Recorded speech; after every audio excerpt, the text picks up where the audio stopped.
Continue होगी class अभी चलेगा। ठीक।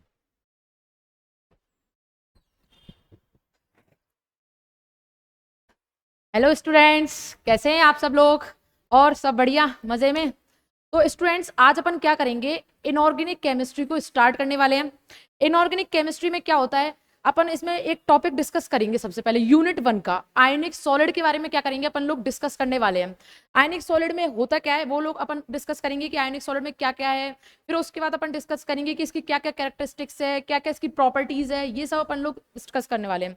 तो सबसे पहले अपन लोग ऐसा करते हैं, आयनिक सॉलिड के बारे में पढ़ लेते हैं कि आयनिक सॉलिड है क्या। ठीक है, आयनिक सॉलिड पढ़ते हैं। देखो, ध्यान से देखिएगा, अपन का टॉपिक है आयोनिक सॉलिड।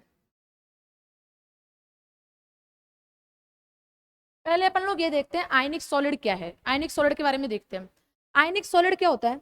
आयनिक सॉलिड वो है, वो सॉलिड जो क्या कंटेन्स करता है, आयंस कंटेन करता है। वो सॉलिड जो आयन कंटेन करता है उसको बोलते हैं ionic solid.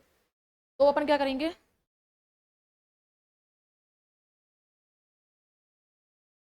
Solid contains ion. अभी समझ नहीं होगा क्या क्या लिख दिया, ये क्या है, ये सब अभी समझ नहीं आएगा। देखो, सबसे पहले अपन को पता है आयन जो होते हैं वो अपन के दो टाइप के होते हैं। ठीक है, कैटायन यानी कि पॉजिटिवली चार्ज, जिसे बोलते हैं धनायन। ठीक है, एक होता है नेगेटिवली चार्ज, इसको बोलते हैं अपन ऋण आयन। ठीक है, दो टाइप के आयन होते हैं, एक पॉजिटिवली चार्ज, एक नेगेटिवली चार्ज, एक कैटायन और एक एनायन। ठीक है, चलो ये तो था अपन का बेसिक, ये तो पता होगा सब लोगों को, बट मैंने एक बार डिस्कस कर दिया आप लोगों के साथ कि क्या क्या है ये। ठीक है, आयनिक सॉलिड में अपन अब देखते हैं कि क्या चीज है, क्या मसला है, ये क्या चीज है। अपन का जो कैटायन होता है जिसे बोलते हैं अपन धन आयन, ये क्या होता है, चारों तरफ नेगेटिव चार्ज स्पीसीज से घिरा हुआ होता है। यानी कि चारों तरफ ये ऋण आयन से क्या हुआ होता है, घिरा हुआ होता है ऐसे चारों तरफ। मतलब अपन का जो ये कैटायन होता है ये चारों तरफ नेगेटिवली चार्ज स्पीसीज से क्या होता है, घिरा हुआ होता है। ठीक है, और ऐसे ही ये अपन का क्या होता है, एनायन होता है, ये चारों तरफ क्या होता है, पॉजिटिवली चार्ज स्पीसीज से घिरा हुआ होता है। यानी कि मैं ये कहना चाह रही हूं कि जो अपन का पॉजिटिव आयन है, जो अपन का कैटायन है, जो अपन का धन आयन है, वो चारों तरफ नेगेटिवली चार्ज स्पीसीज से घिरा हुआ होता है। जबकि अपन का एनायन जो है, नेगेटिव आयन जो है, ऋण आयन जो है, वो अपन का चारों तरफ पॉजिटिव चार्ज स्पीसीज से घिरा हुआ होता है। ठीक है, चलो ये तो था अपन का बेसिक। अब अपन देखते हैं इसमें, आयनिक सॉलिड हो गया। अपन देखते हैं आयनिक सॉलिड के बाद आयोनिक रेडियाई, ये टॉपिक का सब टॉपिक है। ठीक है, आयोनिक रेडियाई, कि आयोनिक रेडियाई में क्या है, अपन टॉपिक डिस्कस करेंगे अब आयोनिक रेडियाई। आयोनिक रेडियाई क्या है, क्या मसला है आयोनिक रेडियाई का।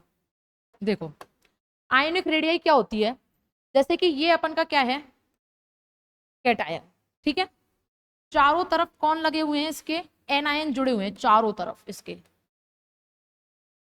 ये चारों तरफ एनायन जुड़े हुए हैं। ठीक है, ये कैटायन और ये एनायन, इन दोनों के बीच की जो डिस्टेंस होती है, यानी कि इन दोनों के बीच की जो दूरी होती है, अपन का जो ऋणायन है, अपन का धनायन है, इन दोनों के बीच की जो दूरी है, इसको अपन क्या बोलते हैं, इसको क्या बोलते हैं, आयोनिक रेडियाई। और कौन सी आयोनिक रेडियाई है ये, कैटायोनिक रेडियाई। कैटायोनिक रेडियाई यानी कि धनायनिक वाली रेडियाई है। ठीक है, यार ये क्या हो रहा है इसका, एक सेकेंड, इसको बोलते हैं कैटायोनिक रेडियाई। ठीक है, समझ आ गया इतना। अपन दूसरा देखते हैं एनायोनिक रेडियाई। एनायोनिक रेडियाई क्या है, आयोनिक रेडियाई के दो पार्ट, एक होता है कैटायोनिक रेडियाई, एक होता है एनायोनिक रेडियाई। कैटायोनिक रेडियाई क्या है, पॉजिटिवली चार्ज स्पीसीज जो होती है वो चारों तरफ नेगेटिवली चार्ज स्पीसीज से घिरी हुई होती है, और इन दोनों के बीच की जो दूरी होती है, डिस्टेंस होती है, उसको अपन बोलते हैं कैटायोनिक रेडियाई, इसको मिला के। ठीक है, अब आता है अपन का एनायोनिक रेडियाई। एनायोनिक रेडियाई क्या होती है,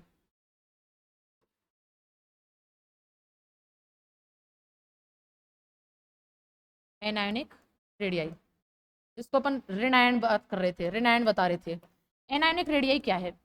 एनायनिक रेडियाई ये होती है अपन की नेगेटिवली चार्ज स्पीसीज जो होती है, नेगेटिवली चार्ज, वो चारों तरफ से पॉजिटिव चार्ज स्पीसीज से घिरी हुई होती है, मैंने अभी थोड़ी देर पहले ही बताया है। और अपन की जो नेगेटिवली चार्ज स्पीसीज है और अपन की पॉजिटिवली चार्ज स्पीसीज है, इन दोनों के बीच की जो दूरी है, इन दोनों के बीच की, इसी को अपन क्या बोलते हैं? Anionic radii. ठीक है, समझ आ गया अच्छे से? ठीक है, अब अपन डिस्कस करते हैं दूसरा। ठीक है, देखो अब अपन देखते हैं, एनायनिक रेडियाई हो गया, कैटायनिक रेडियाई होता है। अब इसके बाद अपन आज जो बात कर रहे हैं वो है अपन का टॉपिक आयोनिक बॉन्ड, जिसको बोलते हैं आयनिक बंध। ठीक है, और इसको अपन एक और नाम देते हैं, उसका नाम है इलेक्ट्रोवैलेंट बॉन्ड। क्या नाम है? Electrovalent bond. दो नाम है इसके। ठीक है, एक तो आयनिक बंध, एक इलेक्ट्रोवैलेंट बंध। ठीक है, अब ये क्या है, क्या चीज है ये? देखो एक सेकेंड, देखो इसमें क्या होता है, आयनिक बॉन्ड और इलेक्ट्रोवैलेंट बॉन्ड क्या होता है? अपन लोग जानते हैं मेटल धातु को, मेटल जो होती है उसका काम क्या होता है? इलेक्ट्रॉन देना। मेटल का काम क्या है? इलेक्ट्रॉन को देना। नॉन मेटल का काम क्या है? नॉन मेटल जो होती है उसका काम है इलेक्ट्रॉन को लेना। मेटल का काम इलेक्ट्रॉन देना, नॉन मेटल का काम इलेक्ट्रॉन लेना। तो क्या होता है इसमें, अपन ने एक एग्जांपल सुना है, पहले एक बार मैं ये बता देती हूँ इसमें क्या होगा। कंप्लीट ट्रांसफर ऑफ इलेक्ट्रॉन, मतलब क्या है इस लाइन का? इस लाइन का मतलब ये है कि मेटल का काम इलेक्ट्रॉन देना है, नॉन मेटल का काम इलेक्ट्रॉन लेना है। तो क्या करेगा, एक इलेक्ट्रॉन जैसे Na है उसमें 281, उसकी आउटर मोस्ट शेल जो होती है उसमें एक इलेक्ट्रॉन होता है, इसका बैलेंस इलेक्ट्रॉन एक होता है। वो क्या करता है, एक इलेक्ट्रॉन को Cl को दे देता है, पूरा एक इलेक्ट्रॉन दे देता है। तो इसलिए मैंने यही लिखा है कि कंप्लीट ट्रांसफर ऑफ इलेक्ट्रॉन, वो अपना एक इलेक्ट्रॉन अपने Cl को दे देता है। ठीक है, चलो अब देखो कैसे होता है, क्या प्रोसेस है ये। ठीक है, ये देखो एक बार, देखो क्या होता है। Na, सोडियम मेटल को अपन जानते हैं Na। ठीक है, Na में क्या होता है, वैलेंस इलेक्ट्रॉनिक कॉन्फ़िगरेशन 281 होती है। ये क्या है, मेटल है, इसका काम क्या बताया मैंने, इलेक्ट्रॉन देना, इलेक्ट्रॉन देना। नॉन मेटल का काम इलेक्ट्रॉन लेना। ठीक है, अब ये क्या करेगा, जो अपन की 281 है उसमें क्या होता है, इसके पास क्या है, इसकी बैलेंस सेल में एक इलेक्ट्रॉन है, एक्स्ट्रा है। हर कंपाउंड क्या चाहता है, स्टेबल हो जाए। स्टेबल मतलब उसके आउटर मोस्ट शेल में 8 इलेक्ट्रॉन होने चाहिए। हर कोई कंपाउंड चाहता है कि वो स्टेबल होना। आज के जमाने में हर कोई स्टेबिलिटी चाहता है, हर कोई चाहता है कि स्टेबल रहूं मैं। ठीक है, तो क्या होगा, देखो क्या होगा, ये कि ये क्या करेगा, जो सोडियम है अपना इलेक्ट्रॉन क्या करेगा, दे देगा। क्यों देगा, क्योंकि इसके बैलेंस सेल में 8 इलेक्ट्रॉन हो जाएंगे, जिसके कारण ये स्टेबल हो जाता है। तो ये क्या करेगा, अपना एक इलेक्ट्रॉन दे देगा। Na प्लस प्लस में एक इलेक्ट्रॉन। अब ये क्या हो गया, 2 8 हो गया, हो गया, ये स्टेबल हो गया। मैंने क्या बोला था, एक मिनट पहले बोला था ना कि ये स्टेबल होना चाहता है, तो ये 2 8 हो गया। ठीक है, अब क्या करते हैं, जो Cl होता है उसमें होते हैं 2 8 7, इसकी इलेक्ट्रॉनिक कॉन्फ़िगरेशन 287, इसके आउटर मोस्ट शेल में 7 इलेक्ट्रॉन होते हैं। वो क्या करेगा, इसका जो एक इलेक्ट्रॉन है जो यहाँ पड़ा है वो इसको ग्रहण कर लेगा, ले लेगा, इसका एक इलेक्ट्रॉन ले लिया। अब ये क्या बन जाएगा, Cl माइनस बन गया। इधर 287 था, स्टेबल नहीं था, इसको एक इलेक्ट्रॉन और चाहिए था अपना ऑक्टेट पूरा कंप्लीट करने के लिए।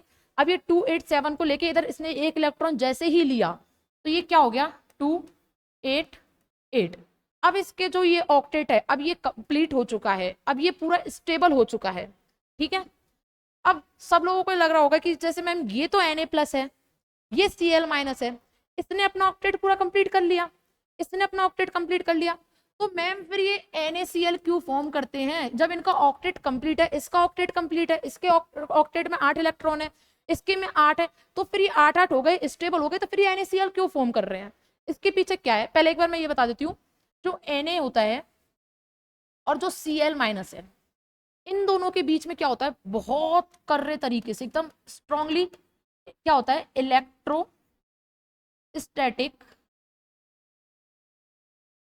Force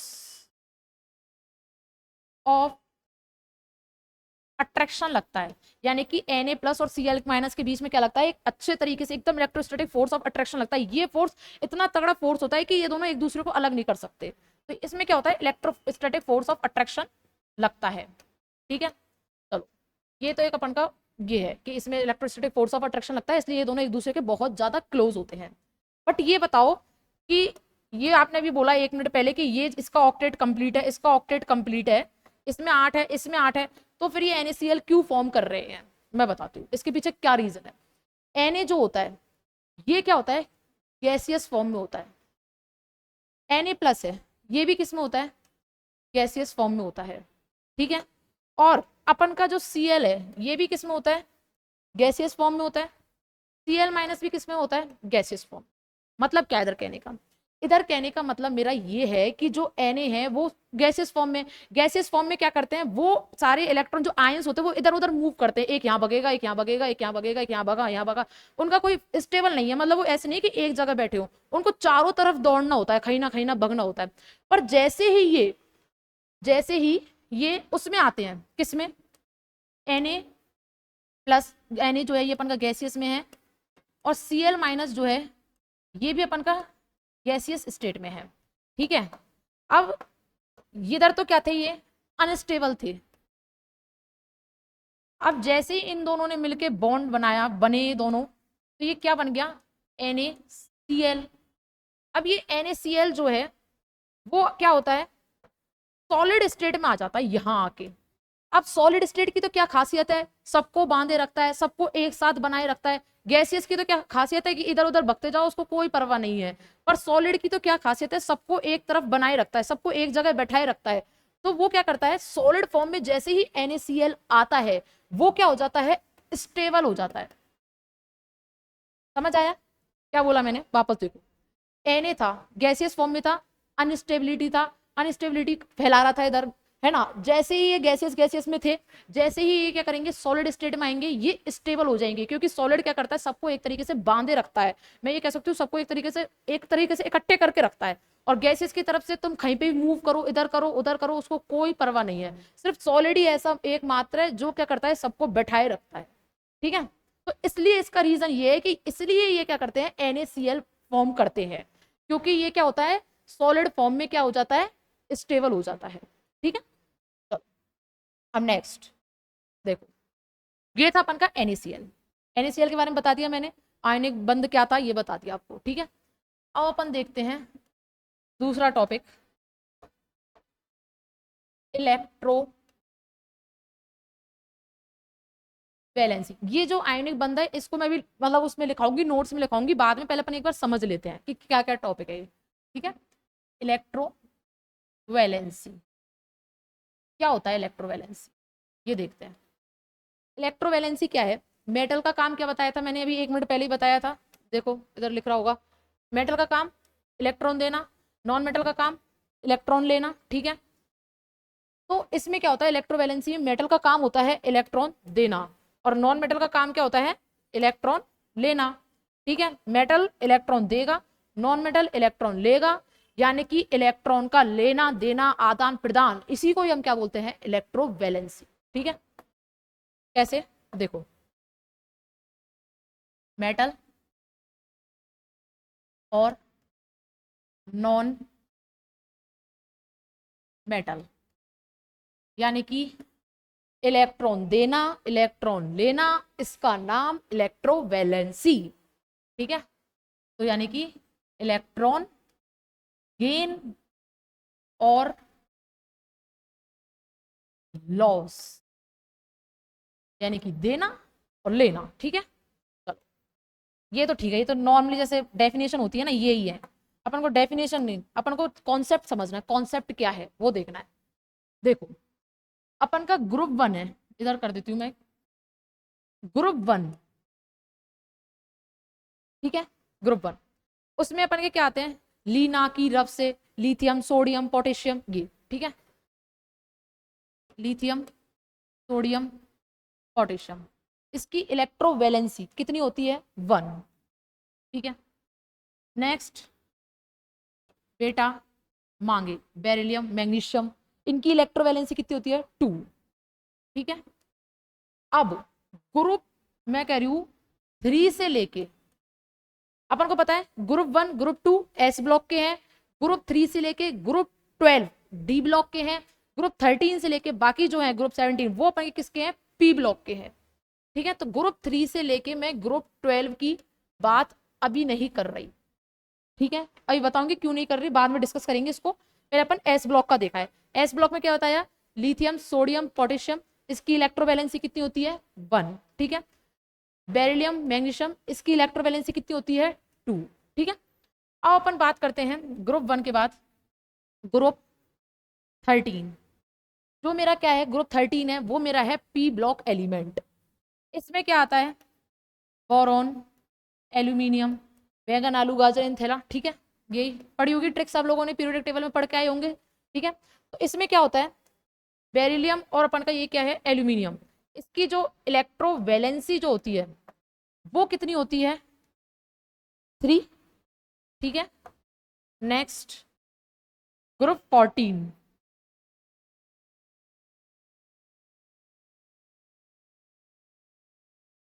carbon silicon germanium etcetera, इनकी क्या होती है इलेक्ट्रोवैलेंसी, 4।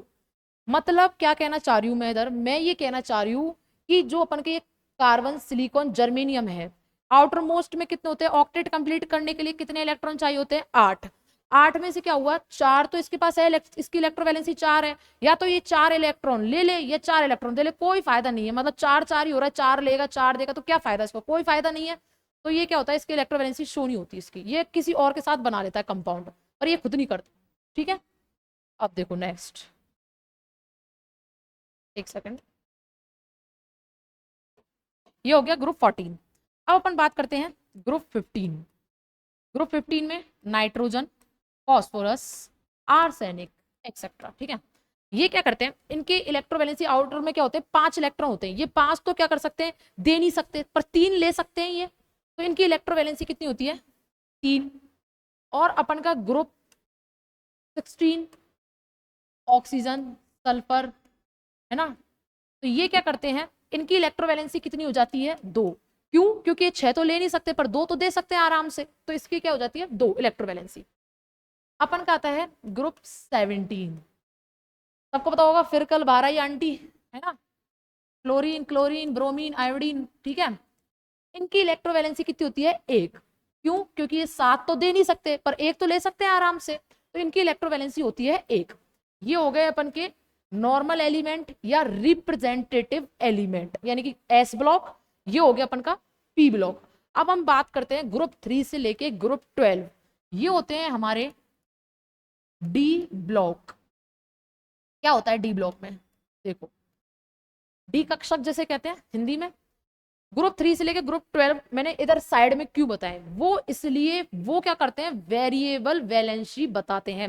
वेरिएबल वैलेंसी से मेरा क्या तात्पर्य है, मतलब इनकी जो फ्लोरीन है, फ्लोरीन जो आयरन है, सॉरी आयरन है, और ये आयरन, ये क्या करते हैं, डी ब्लॉक वाले क्या है, इनका कोई फिक्स नहीं है, आयरन इसमें +2 भी बताता है, आयरन +3 भी बताता है, मतलब ये वेरिएबल वैलेंसी शो करते हैं, इनका कोई फिक्स नहीं है कि एक ही बताएं। इनका तो क्या है, फिक्स है, लिथियम वाले एक ही करेंगे, बेरिलियम वाले 2 करेंगे, ये नाइट्रोजन वाला 3 करेगा, बट इनकी क्या है, कहते हैं चेंजेस आते रहते हैं इनमें।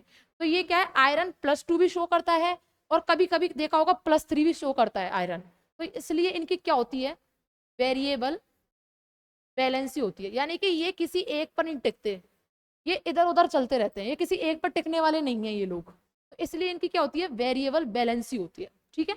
तो ये था अपन का इलेक्ट्रो वैलेंसी का कॉन्सेप्ट, ठीक है।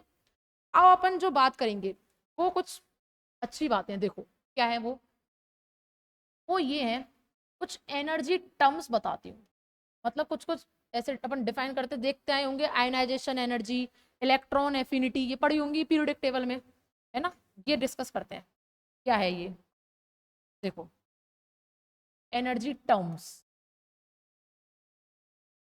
कुछ एनर्जी टर्म देख लो कैसे कैसे है ये। आयनाइजेशन एनर्जी क्या होती है, इलेक्ट्रॉन एफिनिटी क्या होती है, ये समझाती हूँ, ठीक है। देखो क्या है इसमें, सोडियम जो है ना, इसके बारे में देखेंगे अपन। एक जगह ऐसा करते हैं, पहले अपन लिख लेते हैं मेटल के बारे में, लिख लेते हैं मेटल, नॉन मेटल, और मेटल और नॉन मेटल दोनों, ठीक है। एक तो अपन लिखते हैं मेटल, ठीक है। एक लिखते हैं अपन नॉन मेटल, ठीक है। एक लिखते हैं मेटल प्लस नॉन मेटल दोनों। क्या क्या है, क्या मसला है, क्या कहना चाह रहा है इधर, ये कहना चाह रहा है मेटल जो होती है, अपन ने देखा मेटल क्या बताया मैंने, देखो वापस देखो एक बार और, सॉरी सेकंड। मेटल क्या बताया था, इलेक्ट्रॉन देना। सोडियम को मैंने इधर मेटल बोला था, ये रहा, ठीक है। Cl को मैंने नॉन मेटल बोला था, ठीक है। देखो अब क्या करेंगे, मेटल है, ठीक है। मेटल का काम क्या था, इलेक्ट्रॉन देना। Na से क्या बनता है, Na प्लस प्लस एक इलेक्ट्रॉन, इसमें 2 8 1, इसमें एक इलेक्ट्रॉन निकाल देगा, 2 8 बन जाएंगे, ये स्टेबल हो जाएंगे, ठीक है। नॉन मेटल का काम क्या है, इलेक्ट्रॉन लेना। Cl प्लस एक इलेक्ट्रॉन क्या बनाएगा, Cl माइनस। मतलब क्या है, समझ नहीं आया अभी तक, देखो अब समझ आएगा। इसमें ये कहना चाह रहा है जो अपन का Na से Na प्लस और एक इलेक्ट्रॉन बनता है, इसमें अपन एक इलेक्ट्रॉन क्या करते हैं, निकालते हैं। जब अपन एक इलेक्ट्रॉन को निकालेंगे तो अपन को एनर्जी क्या होनी चाहिए, एनर्जी अपन देंगे उसको। और अपन जब एनर्जी देंगे, अपनी ऊर्जा देंगे, अपन को कम से कम एनर्जी देनी है। मतलब अपन को कम से कम एनर्जी देके अपन को क्या करना है, स्टेबल होना है। कम से कम एनर्जी देके अपन को क्या करना चाहिए, स्टेबिलिटी फैलानी चाहिए कि हमारी एनर्जी कम लगे और वो कंपाउंड ज्यादा से ज्यादा क्या हो, स्टेबल हो। तो ये क्या हो जाएगा, Na से Na प्लस और एक इलेक्ट्रॉन दिया, यानी कि हमको एनर्जी कम देनी पड़े, हमको एनर्जी इसमें देनी पड़ी। और अगर हम एनर्जी देते हैं, ऊर्जा देते हैं, वो क्या होता है, एनर्जी एब्जॉर्ब होती है। क्या होती है, एनर्जी एब्जॉर्ब होती है। और जब एनर्जी एब्जॉर्ब्ड होती है उसका नाम हम बोलते हैं आयोनाइजेशन एनर्जी। समझ नहीं आया, वापस एक और बार समझो। देखो क्या कहना चाह रही हूँ, मैं ये कहना चाह रही हूँ कि मेरे पास मेटल है, ठीक है। मेटल का काम क्या है, इलेक्ट्रॉन देना। क्यों देगा, क्योंकि ये स्टेबल होना चाह रहा है, इसलिए क्या करेगा, इलेक्ट्रॉन देगा। अपन जब इलेक्ट्रॉन को निकालते हैं तो अपन को क्या चाहिए होती है, एनर्जी चाहिए होती है। अपन किसी चीज को निकाल रहे हैं, किसी चीज को हटा रहे हैं वहां से, तो अपन को क्या करनी पड़ेगी, एनर्जी देनी पड़ेगी, ऊर्जा देनी पड़ती है। अगर अपन ऊर्जा देते हैं, ऊर्जा अपन को क्या करना है, कम से कम देना है। अपन की क्या होती है, एनर्जी एब्जॉर्ब होती है, उसको क्या बोलते हैं अपन, आयोनाइजेशन एनर्जी कहते हैं, ठीक है। अब नेक्स्ट देखो नॉन मेटल। नॉन मेटल का काम क्या है, इलेक्ट्रॉन को लेना। इलेक्ट्रॉन लेगा, है ना, तो इसमें क्या होगी, एनर्जी जो होगी या ऊर्जा जो होगी वो अपन की क्या होती है, रिलीज्ड होती है, ठीक है। यानी कि अपन जब इलेक्ट्रॉन देते हैं, एनर्जी देते हैं, वो ज्यादा से ज्यादा देते हैं। और अपन एनर्जी मतलब अपन ज्यादा से ज्यादा देंगे, वो एब्जॉर्ब होती है, वो आयनाइजेशन एनर्जी के फॉर्म में एब्जॉर्ब होती है। और एनर्जी निकालते हैं तो वो अपन को ज्यादा से ज्यादा निकालनी है। मतलब मेरा ये है कहने का, एनर्जी देंगे तो कम से कम देंगे, एनर्जी निकालेंगे तो क्या करेंगे, अपन ज्यादा से ज्यादा क्या करेंगे, एनर्जी निकालेंगे। देंगे तो कम, निकालेंगे तो ज्यादा, ठीक है। तो एनर्जी इधर क्या होती है, रिलीज होती है ना। इसी को अपन क्या बोलते हैं, इलेक्ट्रॉन एफिनिटी, ठीक है। मतलब अभी मैंने एनर्जी दी थी, आयोनाइजेशन एनर्जी जिसको बोल रही थी, वो क्या होनी चाहिए, कम होनी चाहिए। एनर्जी अपन को कम देनी है, इसको बोलते हैं मिनिमम। आयनाइजेशन एनर्जी क्या होनी चाहिए, मिनिमम होनी चाहिए, कम से कम देनी चाहिए। इलेक्ट्रॉन एफिनिटी, ऊर्जा जो निकालनी है वो अपन को ज्यादा से ज्यादा निकालनी है, यानी कि इलेक्ट्रॉन एफिनिटी क्या हो जाएगी हमारी, मैक्सिमम, यानी कि ज्यादा से ज्यादा, ठीक है। अब क्या करते हैं, देखो अब अपन मेटल और नॉन मेटल दोनों को लेते हैं। इसमें क्या होती है, मेटल और नॉन मेटल लेते हैं तो अपन को क्या मिलता है, जैसे कि Na प्लस, प्लस में Cl माइनस, ये लिया मैंने बनाया NaCl, ठीक है। अब NaCl मेरा बन गया। इसमें क्या होता है, इसमें एनर्जी अपन की रिलीज होती है, मतलब एक मोल आयनिक कंपाउंड बनने में जो हमारी एनर्जी रिलीज होती है उसी को हम क्या नाम दे देते हैं, उसी को हम नाम दे देते हैं, क्या नाम दे देते हैं, उसको बोलते हैं हम हमारा लेटिस एनर्जी, लेटिस ऊर्जा, लेटिस एनर्जी उसको हम बोलते हैं, ठीक है। क्या बोला मैंने, एक बार वापस देखो, मेटल और नॉन मेटल ये दोनों मैंने मिलाए, मेरा NaCl फॉर्म हुआ।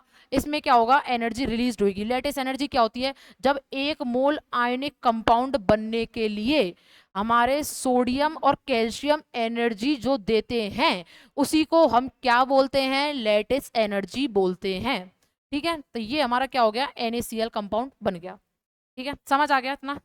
चलो अब नेक्स्ट देखो, अब क्या आता है इसमें। अपन ने एनर्जी टर्म्स के बारे में पढ़ लिया कि एनर्जी टर्म्स क्या क्या है। अपन ने ये पढ़ लिया कि ionisation energy, electron affinity, lattice energy, ये क्या क्या है। अब अपन क्या करते हैं, कुछ क्वेश्चंस देखते हैं, क्वेश्चन सॉल्व करते हैं। मतलब अपन ये देखते हैं कि किसमें आयनिक कैरेक्टर, किसमें मतलब मेटेलिक कैरेक्टर ज्यादा है, किसमें नॉन मेटेलिक कैरेक्टर ज्यादा है, ये देखते हैं। मतलब विच इज मोर आयोनिक, ऐसा, विच इज मोर आयोनिक, यानी कि कौन ज्यादा आयोनिक है, या किसमें ज्यादा मेटेलिक कैरेक्टर है, या किसमें ज्यादा नॉन मेटेलिक कैरेक्टर है, ये अपन डिस्कस करते हैं, ठीक है। चलो देखो, ये क्या है, मेटल, मेटल धातु है, ठीक है। ये क्या है, नॉन मेटल, ठीक है। अब मेटल में क्या होता है, मेटल में मेटेलिक कैरेक्टर ज्यादा आना चाहिए, मेटेलिक नेचर ज्यादा आना चाहिए, मेटेलिक कैरेक्टर ज्यादा, यानी कि मेटेलिक ज्यादा होना चाहिए। नॉन मेटल में नॉन मेटेलिक कैरेक्टर ज्यादा आनी चाहिए, नॉन मेटेलिक। ये समझ नहीं आया होगा क्या लिखा है अभी, अब समझ आएगा क्वेश्चन के माध्यम से। देखो एक सेकंड, देखो मैंने बताया था मेटेलिक में मेटेलिक कैरेक्टर ज्यादा होना चाहिए, नॉन मेटल में नॉन मेटेलिक कैरेक्टर ज्यादा होना चाहिए। जैसे एग्जांपल देखो, अब डायरेक्ट मेरे पास है NaCl, KCl, RbCl, CHCl, ठीक है। ये क्या है, मेटल, ये क्या है, नॉन मेटल, ये क्या है, मेटल, ये क्या है, नॉन मेटल, ये क्या है, मेटल, ये क्या है, नॉन मेटल, ये क्या है, मेटल, ये क्या है, नॉन मेटल, ठीक है। अब मेटल देखो सब में चेंज है, मेटल सब में बदल रहा है, ठीक है। नॉन मेटल देखो सब जगह सेम है, Cl, Cl, Cl, Cl, non metal सब में सेम है, मेटल सब में चेंज हो रही है। तो अपन देखते हैं, इसमें अपन को बताना है कि कौन ज्यादा स्टेबल है, किसकी ज्यादा स्टेबिलिटी है, कौन ज्यादा मतलब वो है, मेटेलिक कैरेक्टर या नॉन मेटेलिक कैरेक्टर किस में हाई है। तो अपन देखते हैं ये क्या लिख रहा है, लिखने को यही लिख रहा है, सोडियम, पोटेशियम, रूबेडियम, सीजियम, ग्रुप 1 ही लिख रहा है ये, ठीक है। अब मैंने क्या बताया, ये सारी मेटल चेंज हो रही है, मेटल चेंज हो रही है। अपन ऊपर से नीचे जाते हैं, ऊपर से नीचे आते हैं जब अपन, अपन का क्या होता है, साइज इंक्रीज होता है, यानी कि टॉप टू बॉटम आने पर ग्रुप में साइज इंक्रीज होता है। अपन का मेटेलिक नेचर जो है वो क्या होता है, इंक्रीज होता है, मेटेलिक नेचर इंक्रीज होता है। तो मैंने क्या बोला अभी, मैंने क्या बोला, क्या बोला मैंने अभी, मैंने ये बोला है कि मैं सोडियम पोटेशियम रूडियम सीजियम, मैं ऊपर से नीचे आऊंगी, मेरा साइज इंक्रीज होगा, मेरा मेटेलिक नेचर इंक्रीज होगा, मेरा मेटेलिक कैरेक्टर इंक्रीज होगा, तो इसका ट्रेंड क्या आ जाएगा, इसका ऑर्डर क्या आ जाएगा, जब अपन ऊपर जाएंगे तो साइज इंक्रीज होता जा रहा है, तो इसका ऑर्डर ये आ जाएगा कि सीजियम सबसे ज्यादा, फिर रूबेडियम, फिर पोटेशियम, और फिर लास्ट में अपना सोडियम। ठीक है, चलो अब नेक्स्ट देखो, एक और एग्जांपल देखो। मान लो मेरा है NaF, NaCl, NaBr और NaI, ये है मेरे पास। ठीक है, इसमें क्या होगा, मेटल सेम है, देखो मेटल सब में सेम है, Na, नॉन मेटल क्लोरीन, इसमें क्लोरीन, इसमें ब्रोमीन, और इसमें आयोडीन, सब में नॉन मेटल क्या है, चेंज है। इधर तो मैंने क्या करा, मेटल को चेंज किया, इस वाले एग्जांपल में मैं क्या कर रही हूँ, नॉन मेटल को चेंज कर रही हूँ, मेटल सेम रख के नॉन मेटल को चेंज कर रही हूँ। अब मैंने क्या बोला थोड़ी देर पहले, ऊपर से नीचे आने पर, टॉप टू बॉटम आने पर मेटेलिक कैरेक्टर अपन का बढ़ता है, और टॉप टू बॉटम आने पर non metallic character, non metallic character क्या होता है, कम होता है।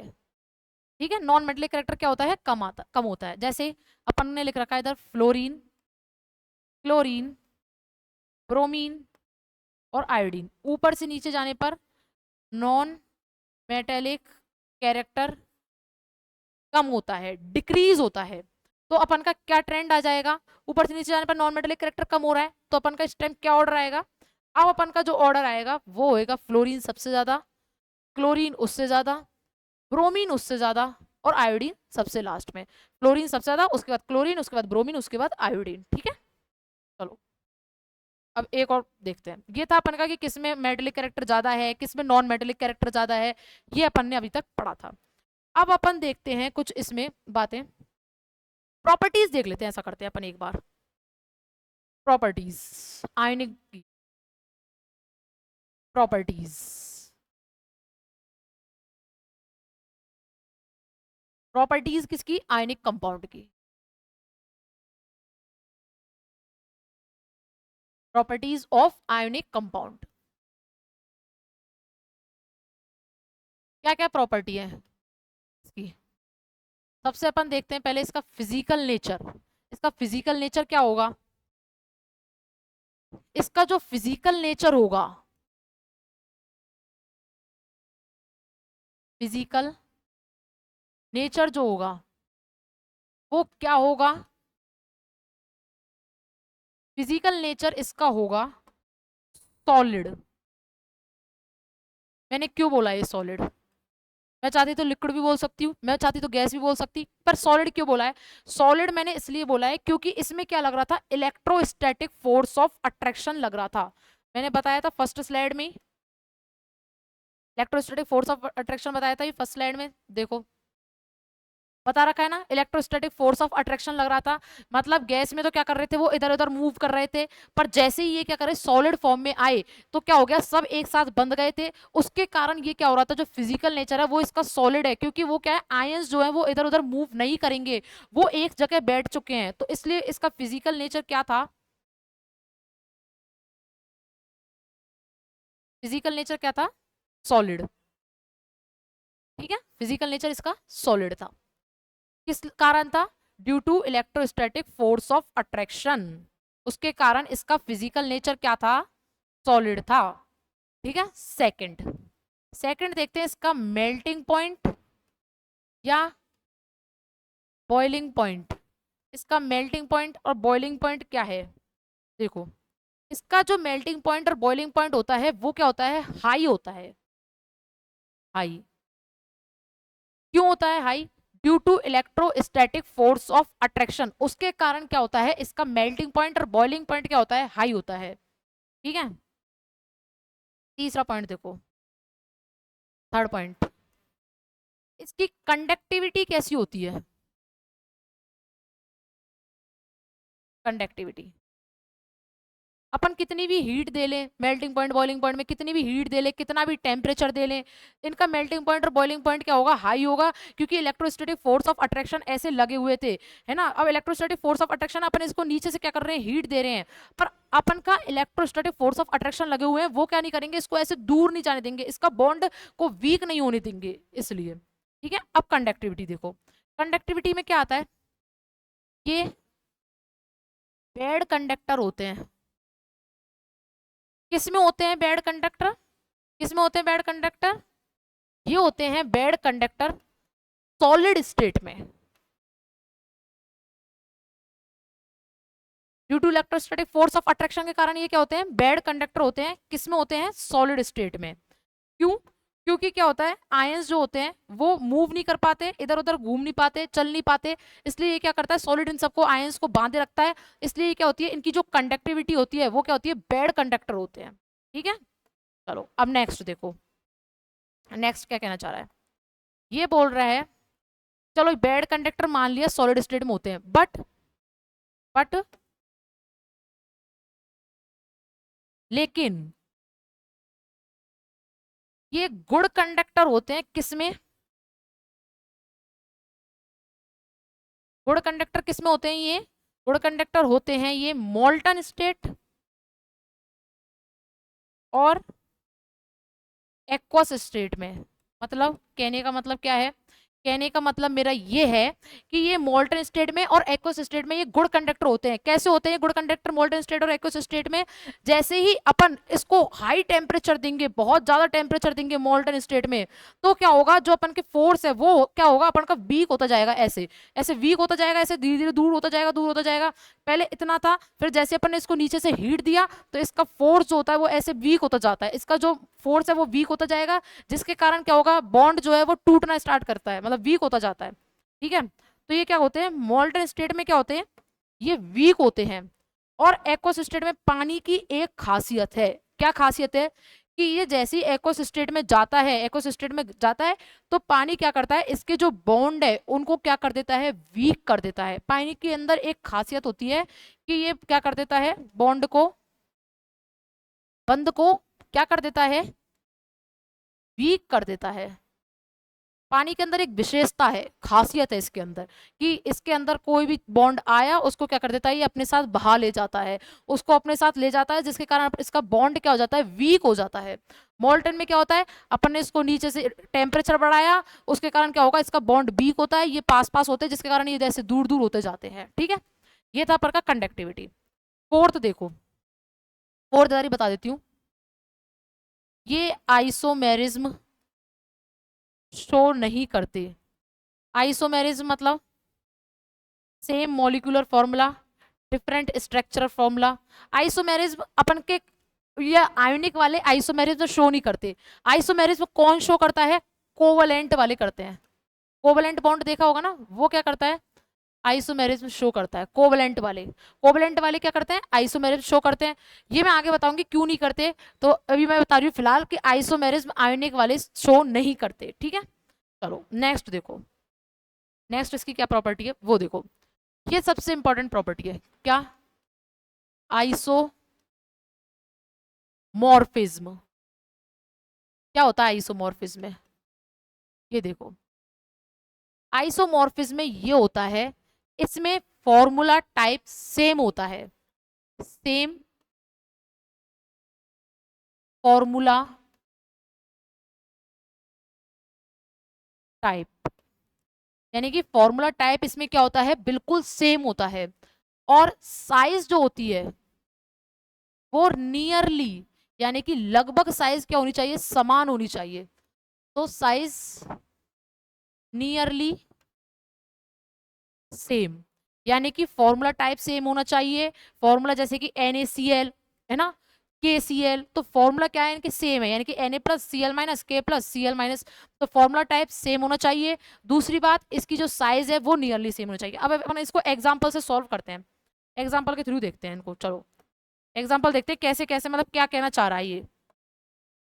एग्जाम्पल देखो पहले, एग्जाम्पल है जैसे मेरे पास सोडियम क्लोराइड, एक है मेरे पास पोटेशियम क्लोराइड, दो एग्जाम्पल है मेरे पास। Na plus Cl minus K plus Cl minus.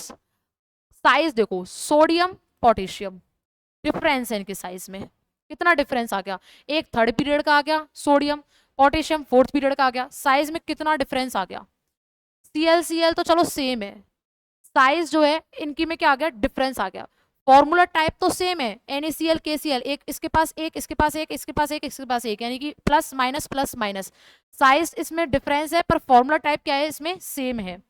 तो क्या लिखेंगे अपन कि फॉर्मूला टाइप जो है, फॉर्मूला टाइप वो तो क्या आ रहा है, सेम आ रहा है फॉर्मूला टाइप, ठीक है। बट अपन की जो साइज है उसमें क्या आ रहा है, डिफरेंस आ रहा है, यानी कि साइज छोटी बड़ी है। ये तो मान लिया कि फॉर्मूला सेम है बट साइज तो क्या है, छोटी बड़ी। और मैंने क्या बताया कि ये दोनों ही फैक्टर क्या करते हैं,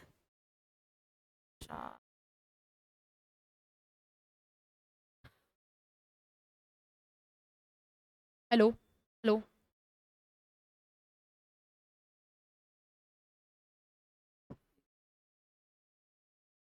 हेलो,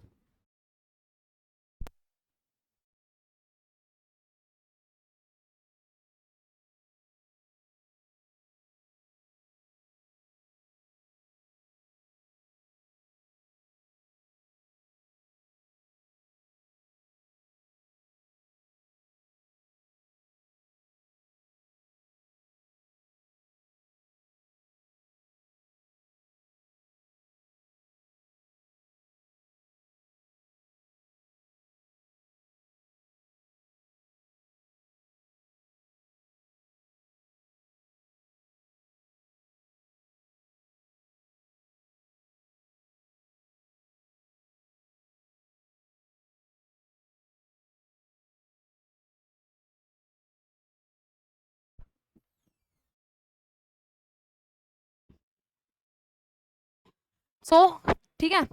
अपन देखते हैं इधर क्या था, अपन का फॉर्मूला टाइप क्या था, सेम था, है ना। और साइज में क्या आ रहा था, डिफरेंस आ रहा था। मतलब कैसे, ये कि अपन का जो सोडियम है और पोटेशियम है इनके साइज में डिफरेंस था, ये तीसरे पीरियड का है, ये चौथे पीरियड का है, पर Cl अपन का क्या है, सेम है। तो formula type same, size difference, तो ये क्या है, आइसोमॉर्फिज्म नहीं है। क्या नहीं है, ये आइसोमॉर्फिज्म नहीं है, ठीक है। और कौन से आइसोमॉर्फिज्म है ये देख लो एक बार। अपन का जैसे ये अपन का NaCl और ये अपन का MgCl, सोडियम मैग्नीशियम, साइज बराबर है, क्लोरीन क्लोरीन साइज बराबर है, तो ये क्या है, आपस में एक दूसरे के आइसोमॉर्फिज्म है। साइज क्या है इनमें, नियरली सेम, तो इसलिए ये दोनों क्या है, एक दूसरे के आइसोमॉर्फिज्म है, ठीक है। ये अपन का टॉपिक होता है आइसोमॉर्फिज्म का। अपन ने सारी प्रॉपर्टीज डिस्कस कर ली अपन ने, एक बार अपन देख लेते हैं, जनरली आइडिया ले लेते हैं, ठीक है। नॉर्मली आइडिया देख लो एक बार क्या क्या था इसमें। अपन ने मेटल आयनिक बॉन्ड पढ़ा, है ना, इलेक्ट्रोवैलेंट बॉन्ड पढ़ा, आयनिक बंध पढ़ा, इसके बारे में मेटल पढ़ा, नॉन मेटल के बारे में पढ़ा, ठीक है। इसके बाद अपन ने देखा था कि मेटल का काम क्या है, नॉन मेटल का काम क्या है, इलेक्ट्रोवैलेंसी देखी थी, कैसे कैसे वैलेंसी शो करते हैं, कितने करते हैं, ये देखा था। तीसरे में अपन ने क्या देखा, तीसरे में अपन ने देखा इसमें मेटल और नॉन मेटल के बारे में, एक सेकंड,